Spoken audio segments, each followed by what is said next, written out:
오늘 이 본문의 내용이 좀 상당히 이해하기가 힘들다 해서 난해 구절이라고 그렇게 말하기도 합니다. 그래서 오늘 이 첫 시간에는 난해 구절을 어떻게 대할 것인가 하는 그런 말씀을 드리려고 합니다. 여기 있는 이 말씀에 가자라라고 표현되어 있는데 거라사, 전의 성경에는 거라사 지방이라고 그렇게 표현되어 있거든요.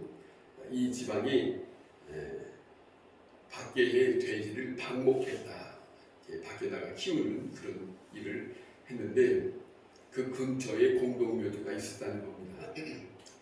공동묘지에 귀신 들린 자들이 둘이 그곳에 있었다. 근데 흉악하게 귀신 들려서 저들이 포악한 그런 모습을 보여서 그 어느 누구도 쉽게 지나갈 수도 없고 무서워서 지나다닐 수 있는 그런 입장이 아니었다 하는 그런 내용이 여기 기록이 되어 있습니다. 그런데 예수님께서 이곳을 지나가실 때에 예수님을 알아봤다는 겁니다.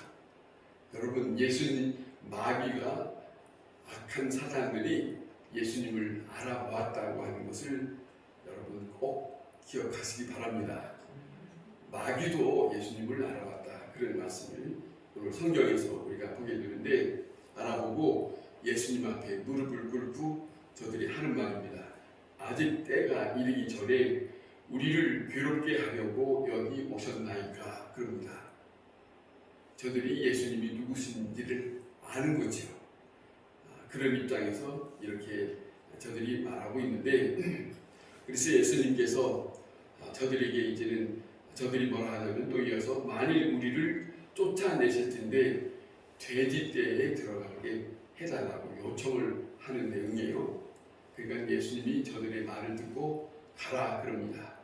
명하는 겁니다. 자, 그럴 때 이 귀신들이 나와서 죄인들에게 들어갔다는 거예요. 돼지들에게 들어갔는데 귀신들이 들어가니까 귀신 들린 돼지떼들이 저들도 걷잡을 수 없이 비틀거리면서 이제 내리 다니면서 물속으로 빠져들어갔다 하는 그런 내용이 오늘 이 본문의 내용입니다. 그런데 귀신 들린 자에게 귀신 내어 쫓아가 주는 것이 얼마나 귀한 일입니까? 그런데 오늘 이 본문에 이런 얘기가 있어요. 돼지 치는 목자가 있는데 귀신 들린 그 귀신들을 돼지떼 속에 들어가니까 이 돼지떼들을 방목할 수 없이 귀신 들렸으니까 정신없이 돼지들이 이제는 그 물속으로 빠졌다고 하는 내용인데, 이런 입장이 되니까 이 돼지를 치는 주인에게는 난리가 났어요. 다 돼지를 잃어버린 것이 되어버렸잖아요. 돼지를 잃어버린 입장이 돼서 그러니까 많은 사람들이 이 일에 대해서 마음에 속상하고, 그 다음에 많은 사람들이 원하지 않는, 예수님이 하시는 일에 대해서 원하지 않는 그런 이야기를 합니다. 그래서 많은 동네 사람들한테 가기도 하고, 그 다음에 예수님 앞에 하는 말입니다. 항의하는 거예요. 항의하고 싶어요. 그런데 저분이 도대체 어떤 분이길래 이런 마음도 있고, 항의를 한다 하실 때 어떻게 될까 하는 그런 염려도 있고, 당신이 여기 있으면 우리에게 큰 소리가 볼 수 있으니까 당신이 우리 동네에서 떠나소서, 이런 요청을 하게 됐다는 것이죠. 자, 여기서 우리가 생각할 것이 있는데, 첫째는 도대체 귀신이 무엇이냐 하는 것이지. 도대체 귀신이 무엇이냐, 왜 귀신의 존재가 말썽을 부리느냐 하는 거죠. 그런데 전에도 우리가 오래전에 수요일날 잠깐 귀신 들린 거에 대해서 말씀을 드린 바가 있습니다. 사람들에게 들어가면 사람들이 제정신이 아니잖아요. 그래서 제정신이 아닌 가운데서 미친 그런 입장이고, 또 동물에게 들어가니까 동물 속에 들어갔던 이 악한 것이 그 동물 속에서도 걷잡을 수 없는 그런 지형에 되어버렸다는 것이죠. 그런데 하나님께서는 왜 내버려 두시는가, 이런 입장이에요. 이 난해한 구절이. 그다음 두 번째 생각하는 것은 귀신이 예수님께 간구했다. 귀신이 예수님께 자기들의 요청을 예수님 앞에 청했다는 것이죠. 이런 내용이 있어요. 자, 쫓아내지 마시고 멸하지 마시고 왜 지금 때가 안 됐는데 벌써 오셨습니까? 라고 하잖아요. 자, 우리를 멸망시키지 말고 그 다음에 저들이 요구하는 거 있지 않습니까? 우리를 돼지들에게 보내달라고 그런 요청을 하지 않습니까? 자, 왜 예수님께 이런 간구를 했을까? 그런데 어떤 학자들은 이런 합니다. 지옥으로 떨어뜨리지 말고 저 돼지 속에 들어갈 수 있게 해달라고 그렇게 귀신들이 말했다는데, 귀신은 혼자 존재하지 못하고 어딘가에 소속해서 지내고 싶은 속성이 여기 우리가 볼 수 있어요. 그런 부분이 있다 하는 것이죠. 자, 귀신이 예수님께 요청하는데 예수님은 우리가 방금 말씀드린 것처럼 가라, 돼지떼에게 들어가라, 그렇게 명령하지 않습니까? 왜 이런 일이 있었을까? 왜 이런 일이 있었을까 하는 거예요. 여기서 우리는 다시 한번 생각하는 것은 악령도 사탄도 마귀도 예수님 하나님의 능력 앞에 저들은 힘을 못 쓴다. 그리고 그들이 어떤 입장이든지 간에 사람에 들어가서 귀신 동물 속에 들어가서 저들이 힘을 쓰고 있지만은 하나님의 앞에서는 저들이 힘을 쓰지 못하는 입장이다. 다시 말하면 저들도 하나님 앞에서 만들어진 피조물에 불과하다, 그거지요. 그러니까 저들이 이제 예수님이 말씀하실 때 그 말씀하는 것을 허락해달라고 요청하는 그런 모습이 있고, 그 다음에 요청하는 것을 말했을 때 저들이 수행하는 그런 모습을 우리가 보고 있습니다. 하나님의 능력 밖에 있지 않다는 거예요. 귀신도 자연도 지난 시간에 봤던 바다의 물결도 바람도 모두가 다 하나님이 만드신 것이기 때문에 하나님의 명령, 하나님의 능력 밖에 있지 아니하고 모든 것이 하나님 앞에 속해 있는 그런 부분을 우리가 지금 다시 한번 보게 하고 생각하게 하는 말씀입니다. 하나님이 허락하시는 한계 안에서 저들은 못 벗어난다, 그거죠. 그잖아요. 예수님께서 허락한대요. 돼지떼에 들어가거라. 자, 그렇게 말씀을 하신 거 한계예요. 저들에게 허락한 것에 더 이상 할 수 없는 그런 입장을 우리가 성경에서 볼 수 있습니다. 성경은 말합니다. 분명한 것은 사람도 하나님 앞에 지음받은 피조물이다. 하나님의 능력 안에 그 지배 안에 있다. 그걸 참 우리가 중요하게 생각을 해야 합니다. 모든 것은 다 하나님의 지음받은 자이기 때문에, 피조물이기 때문에 그분이 명령하면 꼼짝 못한다, 그런 거예요. 그러니까 성경에서도 자, 예수 그리스도의 이름으로 명하노니 그러면 저들이 벌벌 떠는 거예요. 여러분은 우리가 쉽게 예수 믿고 교회를 나온 사람들은 경험이 없어서 잘 모르는 거예요. 그런데 무속인에 속해 있던 사람들이 그쪽에 있다가 이쪽에 와서 예수님의 이름으로 명하면 떠나가라 하실 때 그 예수님의 이름의 능력이 어느 만큼인지 그 무속인의 세계에서 왔던 사람들은 그들은 더 확실히 알더라고요. 그들이 말하는 간증을 들으면. 근데 우리는 너무 쉽게 예수 믿는 사람으로 편안하게 지내면 예수님의 이름의 명령이, 그 능력이, 예수님의 이름만 불러도 그 능력이 얼마만큼인지를 잘 모르는 것 같아요. 그런데 사실상 예수님의 이름으로 명하면 그 귀신이 벌벌 떤다는 거예요. 그걸 우리가 그분의 영을 힘입어서, 그분의 능력을 힘입어서, 우리 하나님의 자녀이기 때문에 그 이름을 힘입어서 명할 수 있는 거예요. 그걸 우리에게 하나님의 자녀로서 우리에게 주신 그런 부분이 있거든요.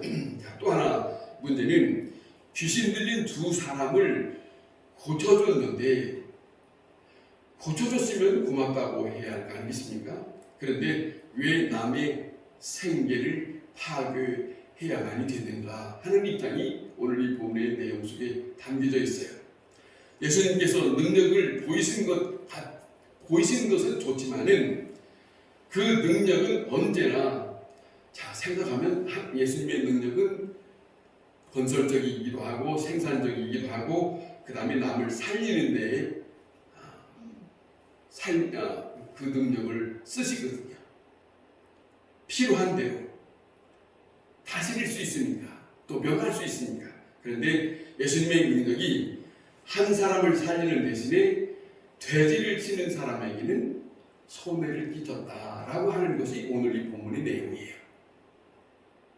자, 생각하면 사람의 입장에서는 돈을 벌어야 하는 입장이니까 왜 이러니까 그럴 수 있지만, 예수님의 입장에서는 이 귀신 들린 자를 살려야 되니까 그런 입장을 지금 이게 구분해서 있는 내용을 우리가 볼 수 있습니다. 이 대목이, 이 구절이 우리에게 난의 구절이다 하는 것이에요. 자, 그러면 이럴 때에 우리가 어떻게 말씀을 접해야 될 것인가 하는 말씀을 드리고 마치려고 해요.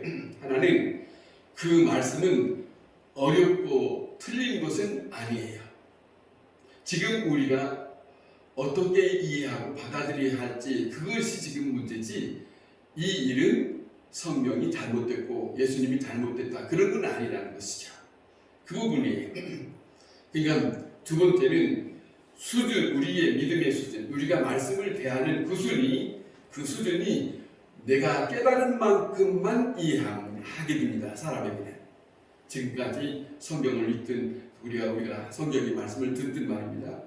내 믿음에 이것이 점점 성숙해져 가는 가운데, 또 말씀을 듣고 또 성경을 읽어가면서 기도하면서 하나님께서 우리에게 깨닫게 해주시는 그런 단계가 조금씩 더 높아갈 때에, 깊어질 때에 우리는 처음 대할 때보다는 훨씬 더 그 깨달음이 달라질 수 있다. 여러분도 경험이 있겠지만, 저는 성경을 고등학교 졸업하고 읽으면서 다 이해될 수는 없죠. 어떤 거는 이해되는데 이해가 안 돼요. 읽어가면서. 그러면 또 다시 이건 접어두고 앞으로 갈 때에 뒤에 것이 이해되지 못한 것이 앞으로 가면서 이해될 수도 있는 경험이 있었어요. 그러니까 지금 당장에 이해되지 못한다고 해서 우리가 성급하게 판단하는 것은 오히려 우리에게 손해를 가져올 수 있다. 그런 거죠. 그러니까 한꺼번에 다 알아야 된다. 지금 당장에 내가 알아야 된다. 그 입장은 아니라는 것이야. 오늘은 모르지만은 내일은 우리에게 알게 하는 시간이 될 수 있어요. 내일은 우리에게 하나님께서 깨닫게 하는 시간이 될 수 있어요. 그렇잖아요. 지금은 모르지만은 필요할 때에 하나님의 뜻을 하나님께서 우리에게 다시 깨닫게 하고 가르쳐 주시는 때가 있어요. 그때까지 우리는 이 본문의 어려움을 붙들고 씩할 것이 아니라 당분간은 넘어가는 것이다. 넘어갈 수 있다. 성경을 읽을 때에 이런 표현을 씁니다. 생선을 먹는 것과 같이 대하라, 그런 말을 합니다. 무슨 말이냐면, 생선을 접하면 우리는 막 어떤 사람은 머리부터 먹어야 된다 그렇게 말하지만은, 그런데 그게 아니라 우리는 생선을 접하면 먹기 좋은 부드러운 살부터 먹잖아요. 부드러운 살부터 먹고 그 다음에 뼈는 나중에 남겨놓고 그렇게 대하듯이, 우리가 성경을 접할 때 성경에서 우리에게 이해할 수 있는 부분만 이해하고, 나머지는 조금씩 조금씩 가다가 우리가 이해될 수 있는 부분을 받아들일 수 있는 시간이 있을 것이다. 우리가 이해되지 않는 부분이 있어요. 그것을 지금 당장 내가 이해했는데 왜 안 되나 그렇게 씨름할 필요는 없다. 그런 말씀입니다. 어떤 구절은 사고기와 같고 물렁물렁할 수도 있어요. 그래서 쉽게 이해할 수도 있지만은 그런데 그렇지 않고 뼈처럼 단단하고 이해되지 못한 부분이 있다. 그런데 그 부분은 우리가 지금 당장 내 수준에서 이해가 되지 않기 때문에 그건 접어두고 나중에 다시 알게 하시는 그때까지 기다리자 하는 것을 우리가 난의 구절을 대하는 입장이 돼야 된다는 겁니다. 언젠가는 이해가 될 것이다. 그런 거예요. 또 읽고 또 읽고 그러면 언젠가는 반드시 그 뜻을 내가 알게 될 것이다. 또 그럴 수 있어요. 또 말씀을 듣다 보면 또 우리가 성경을 이해할 수 있습니다. 그런 입장으로 난의 구절을 우리가 대할 수 있는 그런 여유로운 마음이 있다면 성경을 어렵게 대하지 아니하고 그리고 쉽게 대하면서 이제는 시간을 가면서 하나님의 말씀을 이해하고 그 말씀을 믿음으로 잘 받아들이는 그런 시간들이 우리에게 필요할 것이다.